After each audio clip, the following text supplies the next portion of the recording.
The previous Simple Series video left me with a lot of lingering curiosity. If you haven't seen that yet, check the link at the top of the description. It's worth it. I'm telling you, it's pretty good. In that video, I talked about 5 Simple 2000 series games for the PS2, a budget line of games released by publisher D3 in Japan. Today, we're going to take a look at 5 more Simple Series games, this time from the Simple 1500 series lineup for PS1. I chose the games for this set based on one rule: no card or board games. There are so many of those in the Simple Series lineup that it really isn't even worth looking at them. With that out of the way, here are 5 Simple 1500 series games, in no particular order. First on the cutting block today is Volume 28, the Dungeon RPG. It's pretty much what it sounds like. It's a top-down grid-based dungeon crawler where you move from room to room picking up treasure and fighting monsters. The controls aren't very special. It's like Hide Light, where to fight monsters you just walk into them. It works arguably a lot better than Hide Light and seems to be based on stats and equipment, but I can't read any of the things in the menu. I can only guess. Holding the cross button is sort of like pressing fast forward. It's convenient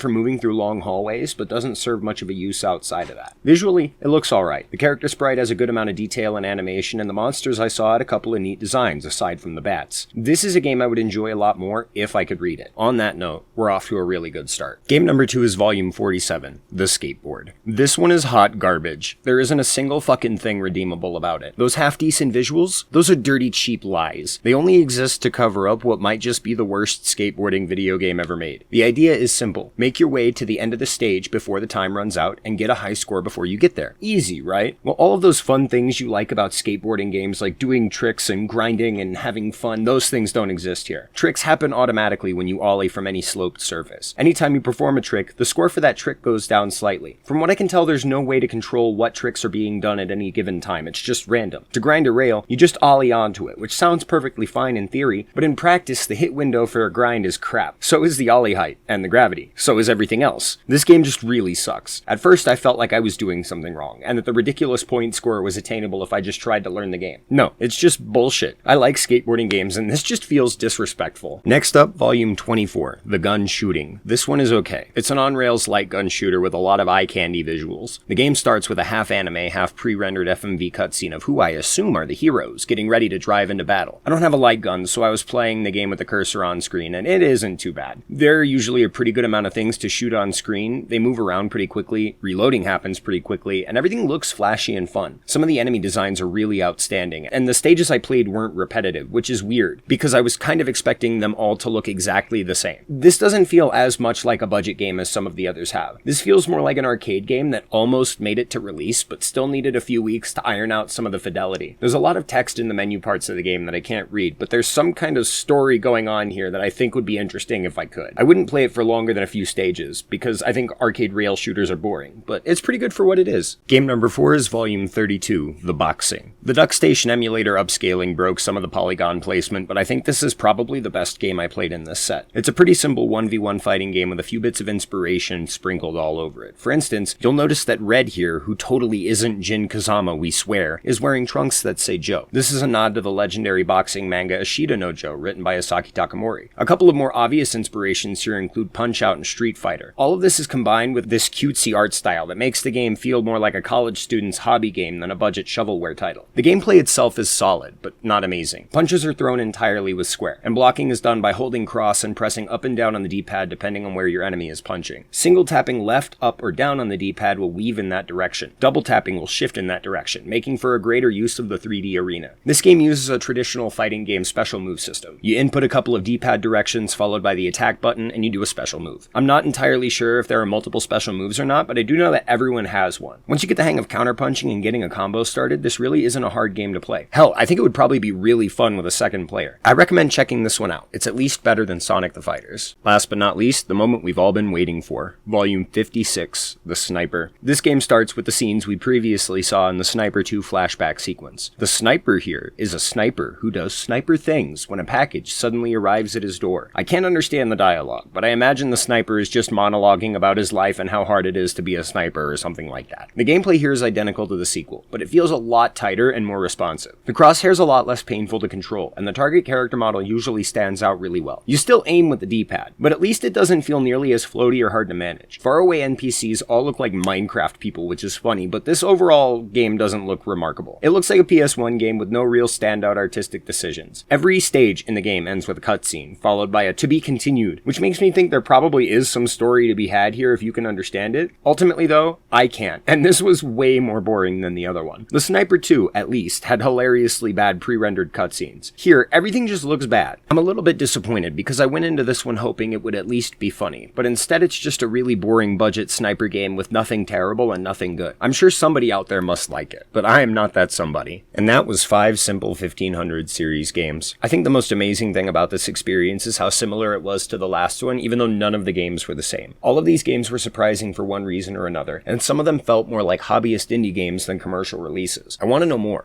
I want to see more. There are still 449 simple series games I haven't touched, and that means we still have a lot of manure to shovel through. In all of this, we're bound to come across at least one truly amazing game. Until then, thank you, and have a nice day.